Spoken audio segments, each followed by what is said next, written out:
Thank you. Board of Zoning Appeals will come to order. We have 3 cases today, and, excuse me, we'll take them in the order listed on the agenda. Also, I would like to tell you what our process is, which is we will have staff give us a breakdown of what we're looking at on each case, and then after staff is done with their report, one of the board members who is taking on the cases for today will who has also gone out to the site will kind of paint us a picture of the site and what they find, and then they will have questions of the applicant. We'll have the applicant come forward. The person that has the case will ask questions. When they're done, if any of the rest of us have questions, we'll ask. The applicant gets a chance during this time to let us know about the project, what they want to do, and then we will, when we're done asking questions of the applicant, we'll open it up for a public hearing, or for the public part of the hearing, and ask if there's anybody here that would like to speak to us about the case. And then after that, we close the public hearing, which means we just have discussion amongst ourselves. And at that point, the person in charge of the case can do one of 3 things. They can ask to table the case because they need more information or whatever, for whatever reason, they feel they need to have more time with it. They can table the case. They can put forth a motion to deny or a motion to approve. And then we'll take our vote, and you can work with staff afterwards. And before we get into this right away, I don't know her name, but I'd like to let everybody know we have an interpreter here in case it's needed. So if someone needs any help with interpretation during the process, let us know. Thank you. Okay. And with that, we're going to start with the ones 17, 22, 26, and 30 Kendall Southeast. Tracy, thank you. Good afternoon. The first case on the agenda is 1722, 1726, 1730 Kendall Street Southeast. Can I interrupt you for a minute? Sure. I'm sorry, I forgot to have the reading of the minutes. Oh, yeah. Sorry. Motion to waive the reading of the minutes and accept as written. Okay. Is there a second? Okay, second by Ms. Swanson. All those in favor? Aye. Aye. Opposed? Thank you. Okay. The first case on the agenda is 1722, 26, 1730 Kendall Street Southeast. The property is located in about far south of the city as you can get, near 44th Street. It is in a primarily residential area. There is a hospital directly to the south. As you can see on the screen, there are multiple addresses listed for this property. 1722 and 1730 are the official parcel numbers for the 2 properties. So you can see on the screen there are some interesting parcel lines and combinations relative to the building, and I'll address those in a minute. This structure is home to a group living. It is used for adult care. There's a number of individuals who are living on this property. The structure is proposed to be demolished and rebuilt, and a new deck is proposed to be added on the back of the structure. In this zone district, the rear yard setback is 40 feet. And the proposed structure is proposed to be within that setback, and the deck will be further encroaching into that setback. The request before you today is for a rear setback variance of 27.5 feet from the required 40 feet rear yard setback down to 12.5 feet. That 12.5 feet is from the rear property line to the edge of the deck, and that would also address the structure in the rear yard setback as well. Because the deck is over 4 feet in height, it has to meet all rear yard setbacks, and then the structure, of course, has to meet the rear yard setback as well. As I mentioned, the lot line configuration is very unique. I did my best to try to dig into the history of how these were approved. These are the original lot lines from when this area was platted, so I'm unsure of how the structures were approved with the existing lot line. I've spoken with the applicant, and they're amenable to doing a lot line adjustment to ensure that all of the properties are on their own individual parcels, and I don't anticipate any issues. It looks like there's enough space to adjust those lot lines and meet all setback requirements from the side and then, of course, the front. So with that, this structure is one of 3 group homes, all under the same operator. The next case on the agenda is for 1712 Kendall Street, the structure immediately to the west of the one in the center of the screen. And this structure in the middle was approved for group living in 2003 and is proposed to be maintained as group living after the structure is rebuilt. Okay. Ms. Montgomery.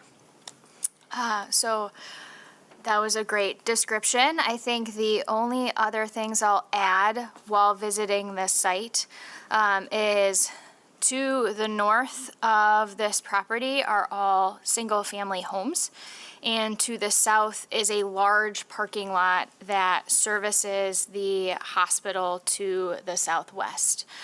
Historically, the hospital building was actually in the location of that parking lot, so you can kind of see it at the bottom, but that hospital was demolished, moved, and now that is just a parking lot there.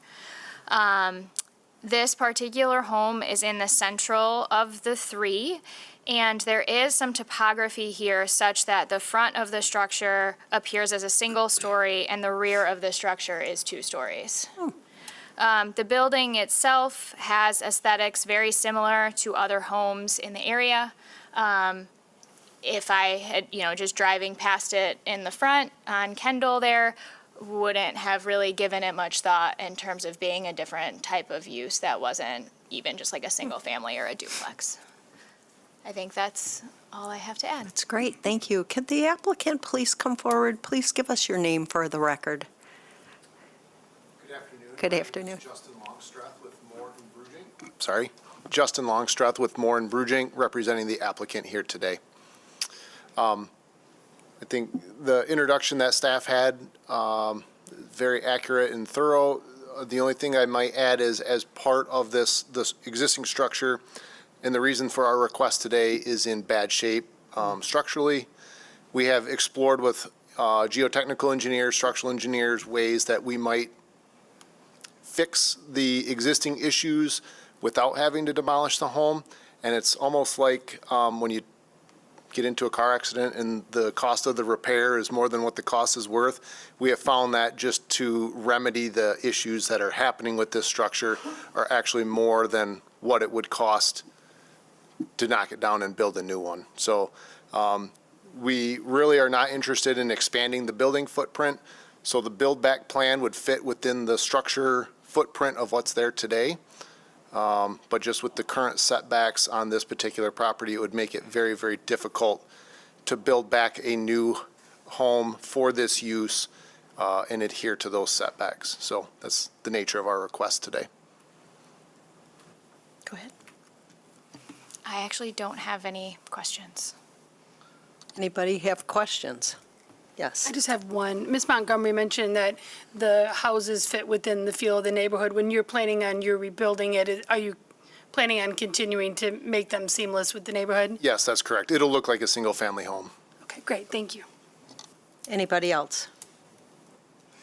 Would you say that it is difficult, if not impossible, to reduce the width of that building by 12.4 feet to fit the requirements and still? We have had an functional? architect look at that in ways that we could fit within the current setbacks, and it would just be very, very difficult to make all of that work, especially given the nature of the residents that are living here.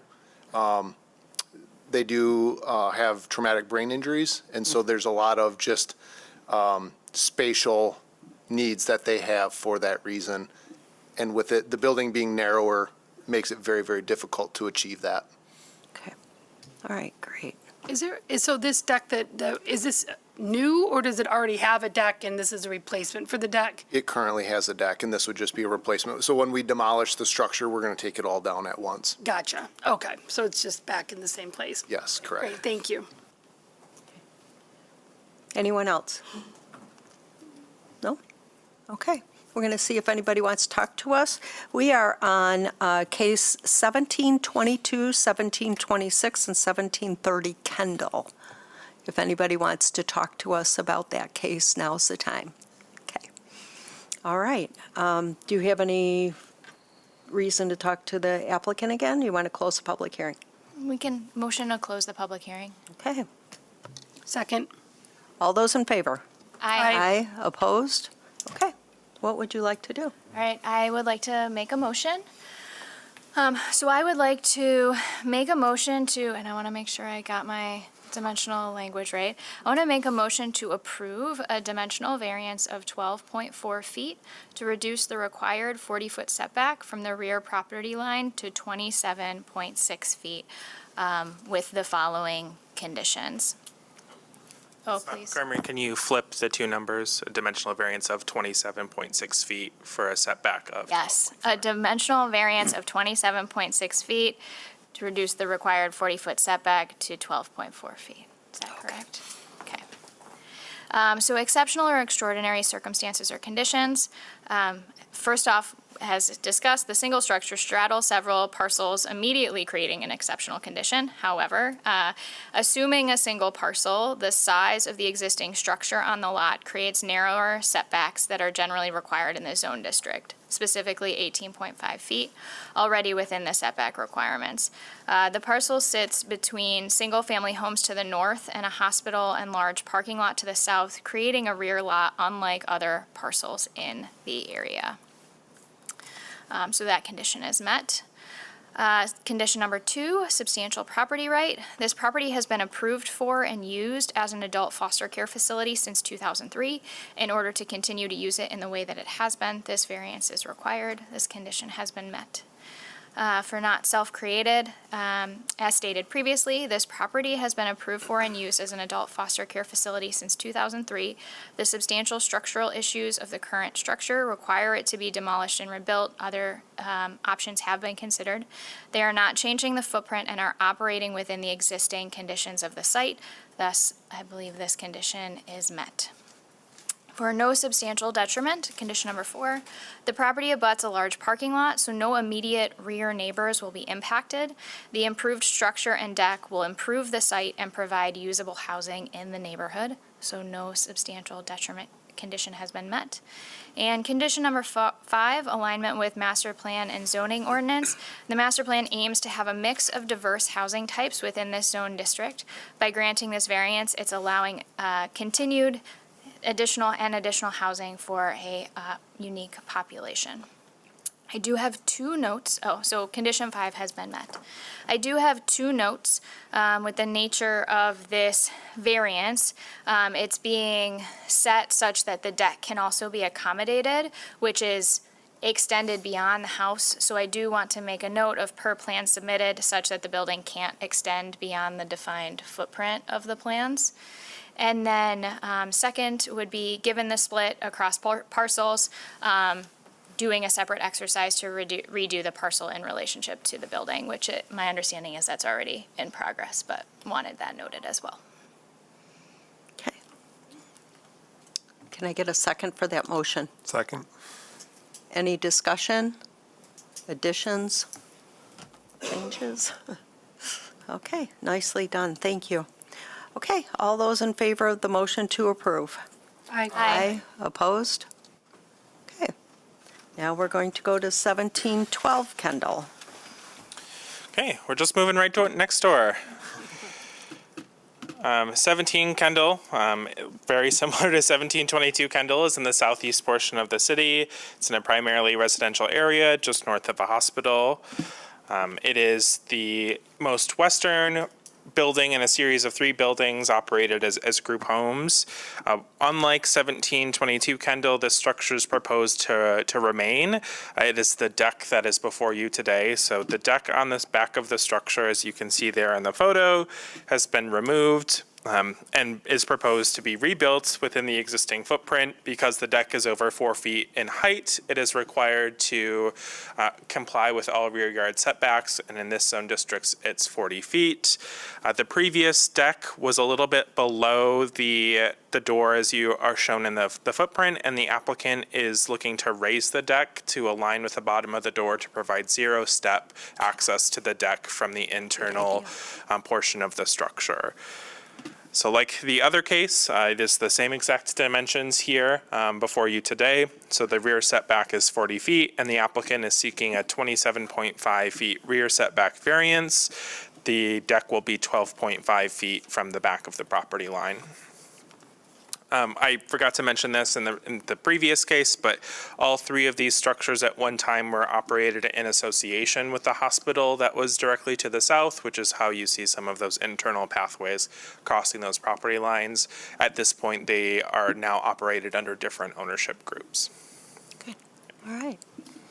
Ms. Montgomery? The only difference here is that this is the westernmost of the 3 houses. Otherwise, the same remains true from the previous case.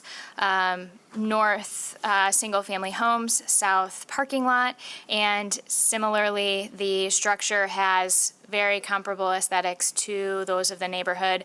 Same topography is true here, such that the front of the structure appears as a single story and the rear as 2 stories, which you could see by that floating door in the pictures. So, yeah, that's what I will add to this one. Okay. Any? Okay, with the applicant back up again, please. Feels a little bit like deja vu, but here we Yeah. are. So a very similar request. The home site on this particular site is going to remain. It's just the deck that we're talking about today. The applicant would like to just reconstruct a new deck, the same footprint as what was before, raising it just a little bit, like was mentioned, to be 0-step. Again, the residents of this structure are the same as the last case that we talked about. So having that 0-step and being able to not have to step down or not ramp into or out of the deck, just operationally is preferred. And so that's really why we're here today. Okay. Great. Any questions? No questions. Okay. All right, thanks. Thank you. Is there anybody here that would like to talk to us about 1712 Kendall? Okay. Want to close? Motion to close public comment? Seconded? All those in favor? Aye. Opposed? Okay. All right, so I would like to make a motion here. And so Rowan, again, check me on my numbers, but a motion to approve a dimensional variance of 27.5 feet to reduce the required 40-foot setback from the rear property line to 12.5 feet. A lot, again, similar, very familiar criteria from the previous case, but I will go through those conditions again. So for condition number 1, I believe this to be met. Size of the existing structure on the lot creates narrower setbacks than generally required, specifically 18.5 feet. Additionally, the parcel sits in between single-family homes to the north and a hospital and large parking lot to the south, creating a rear lot unlike other parcels. Condition number 2, met. This property has been permitted and licensed for this use since 1993. Property had a porch previously, are simply seeking to rebuild the same structure or similar structure. And adjoining properties do have porches in their rear yard. Condition number 3, met. As previously stated, this building has existed on this parcel since 1993. Rear setbacks came into effect in 2007 after the existence of this building. Condition number 4, met. The property abuts a large parking lot, so no immediate neighbors impacted. Improved deck experience will improve the look of the exterior to guests of the hospital while providing a more usable experience for residents. And condition number 5, met. Align with master plan and zoning ordinance. The master plan aims to have a mix of diverse housing types within this district. By granting this variance, it's allowing the residents the full benefit of a residential property. Okay. Do you have Thank you. Seconded. Is there any conditions on this one? There is not. Okay. Are we still looking at lot line adjustments on this one? Okay.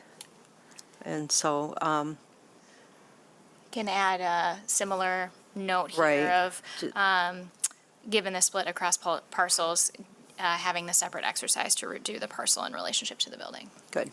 Do you- All right. Second. Seconded? Okay. Any questions, comments, concerns? Okay. The motion is to approve the dimensional setback. All those in favor? Aye. Aye. Opposed? Okay. You got it. Work with staff after. Thank you. Yeah, you bet. Okay, I'm going to repeat what I said earlier. We're going to skip 801 and 811 Coit, correct? That's been withdrawn for right now. And we're going to go to the Clyde Park Avenue case. We do have an interpreter here. If anybody feels a need for her to help, please just let us know, and we'll make sure that that's available. So, thank you. Thank you. Buenas tardes. Si necesitan algún tipo de interpretación en español, les puedo ayudar. Por favor, déjenme saber.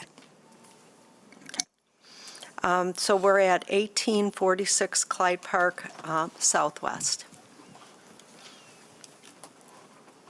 Excellent. The last case on the agenda is 1846 Clyde Park Avenue Southwest. This property is located near the border of the city of Grand Rapids and the city of Wyoming in the southwest portion of the city, indicated there by a star on the screen. The property is very uniquely shaped. It is an industrial property zoned SDIT. There are adjacent neighborhoods to this property.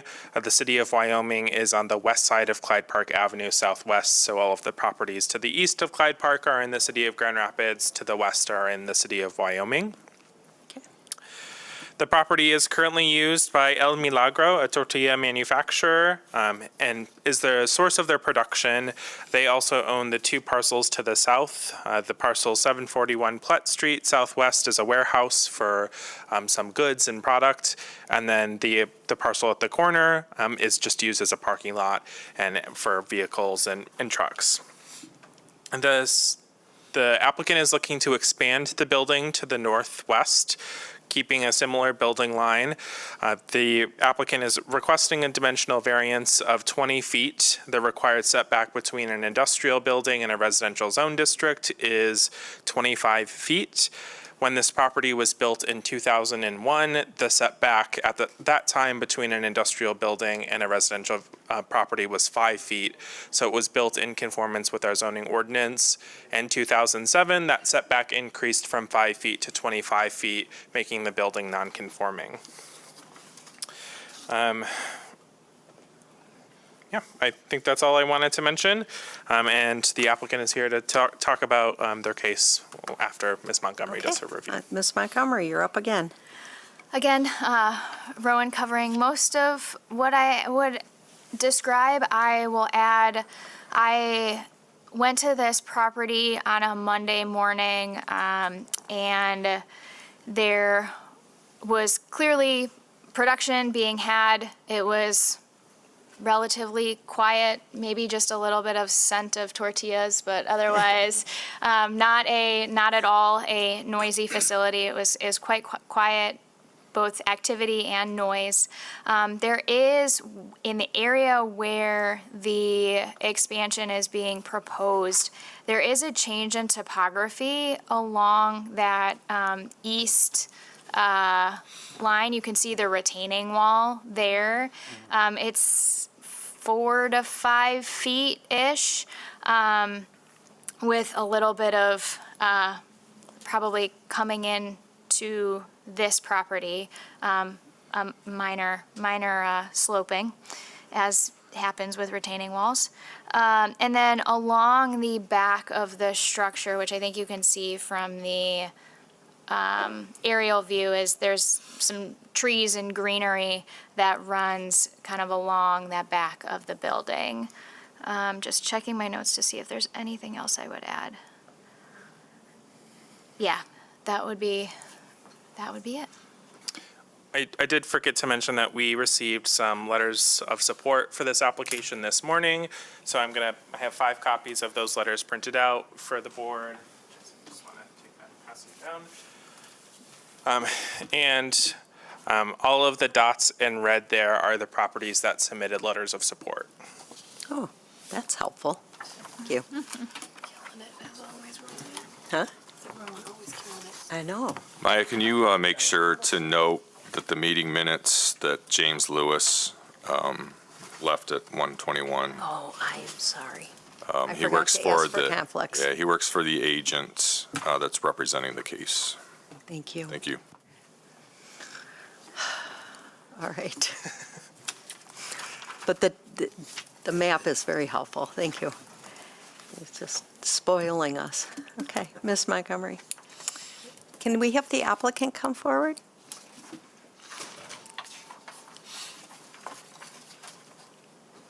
Hi. Hi, good afternoon. My name is Matt Dixon with Pinnacle Construction Group. I'm joined by Jesse Lopez, who is with the ownership group of El Milagro. Do you know if we're going to need interpretation? I don't believe so, right? Okay, No, okay. we're fine, thank you. I think Rowan covered everything adequately. I would just want to speak to kind of the need of why this is Yeah. being proposed. So El Milagro has operated at this particular site since 2004, which, as Rowan noted, is before the zoning change in 2007 from the 5-foot setback to the 25-foot where we abut a residential property. They, at this point, are looking at new equipment that will help modernize their operations, equipment that will potentially lead to a 60% increase in tortilla production. Approximately 56. Approximately 56%. Unfortunately, though, that new machinery is significantly taller than what is currently available inside the building. The building is currently approximately 24 feet tall, I think, and the machinery is going to need approximately 32-foot building height in order to fit within. The original intent was to just raise a portion of the building and make it taller. Unfortunately, the existing building is a pre-engineered metal structure, which does not take to modification very well. So instead, an addition is being proposed on the northwest side there. We did look at alternative locations, including along the southwest side of the building and the southeast side where the loading docks currently sit. Unfortunately, that would, based on how the lines of production work within the existing facility, that would require the entire inside of the building to be scraped and rebuilt to accommodate the new lines, which is why we're requesting the variance on the northwest side at this time. As Rowan mentioned, we did Jesse and his team did a significant outreach program amongst the neighbors, and were able to find the attached letters of support. All right. Great. Any questions? Yeah, so I have a few questions. Thank you for that. So one question is, and I think we're looking at the view right now of that dark red spot that's in consideration. I know you talked about the configuration and order of the lines. Is there any way to pull in essentially that dark red spot and still accommodate the lines? Basically make it further to the southwest. Yeah, There's not, unfortunately, because of, we should have brought the information on the size of the machines themselves. They're enormous. Okay. So every inch of that is going to be required to make this production line work. got it. Okay, thank you. If you weren't able to get this variance, what are the alternatives? Actually relocated. Okay, Yeah, the wish is to maintain within the city of Grand Rapids and, provide the jobs and support to the neighborhood that they do, but if they cannot fit this new product line in the existing facility, it's necessary to keep up with their competition and stay a modern use. yeah, thank you. So you did also, you mentioned the neighborhood. Roughly what % of your workforce is in the neighborhood right there? I would say approximately 80%. Okay. And then, what are your standard operating hours for that line? Standard operating hours are from 5 in the morning to about 8 in the evening. Okay, thank you. Can I add to that? Yeah, please. So we do have the manufacturer for the machinery here as well, and they have stated that the new product lines will not be any noisier or Okay, produce any more odor or anything like that than the existing operations do. that's helpful. Yeah, and like I said, I was there during time and it was pretty quiet. If anything, the new equipment is actually quieter. Sure, Right. sure. Great. And then one specific question is, as you think about extending that out, right, there is that retaining wall there. Yes. And so can you just talk a little bit about the impact to that, Yeah. that area? Yeah, so, and as you can see kind of in that image, the retaining wall does actually stick southwest into the building line slightly. So that retaining wall does come about 7 to 7.5 feet onto El Milagro's property. So the intent would be to, temporarily shore that, remove that section of retaining wall, and then integrate the retaining wall structure into the new building. So we To the would, foundation itself. correct. Perfect. Okay, thank you. I do not have any other questions. Thank you very much. Okay, is there anyone else who does? Oh, yeah? Just one quick question. Just curious, will the proposed expansion, will the aesthetic of the building remain the same? Will it mirror the existing structure? Well, our intent is to make it look like it never happened. Okay. Thank you. Good answer. Anybody else have questions? No? Okay. Let me see if there's anybody here who would like to talk to us. Thank you. And we could probably add that we got the letters of support today. And is there anybody in the audience who would like to add or talk to us about this application at 1846 Clyde Park? Lots of people. Nobody says anything. Okay. You got them trained well, right? Okay. Motion to close public comment. Support. All those in favor? Aye. Aye. Opposed? Okay. What would you like to do? All right, I would like to put forth a motion. So I would like to make a motion to approve the dimensional variance of 20 feet to reduce the required 25-foot side yard setback to 5 feet with the following, based on the following conditions. Exceptional or extraordinary circumstances, I believe this to be met. The building was built 25 years ago with 5-foot side yard setbacks in compliance with the zoning ordinance at the time. In this addition, if this addition were to have been included in the time, it would have been compliant. Similarly, there are other industrial properties in the area are more centrally located on the parcel, different from what this is experiencing. Condition number 2, believes substantial property right to be met. Expanding manufacturing facilities is a common occurrence to meet the needs of a growing business. Property to the southeast of this one recently had an expansion, and the building to the north side of the parcel has a cleaning company replacing a vintage store, showing a sustained and growing industry presence in this area. With condition number 3, not self-created, I believe to be met. The original building was built within conformity of the zoning ordinance. The zoning ordinance has since changed, preventing this desired expansion. Condition number 4, no substantial detriment. We received several letters of support from the neighborhood. Additionally, being on the site on a Monday morning during standard operating hours, it was remarkably quiet for a production facility. Additionally, with many nearby residents working here, the requirement to move the facility, if not granted, could cause even greater detriment. And condition number 5, alignment with master planning and zoning ordinance, I believe this to be met. The master plan puts considerable value in the preservation of industry within city limits, as well as expanding economic opportunity for city residents. With this variance, a key neighborhood business is able to stay and provide jobs and maybe more within their neighborhood. I believe that condition to be met. There is one note I would add to this. There is a garage building on that adjacent lot that is fairly close to the property line. And so we just want to make sure that we're reviewing building code and any fire separation, suppression, given the proximity to that garage.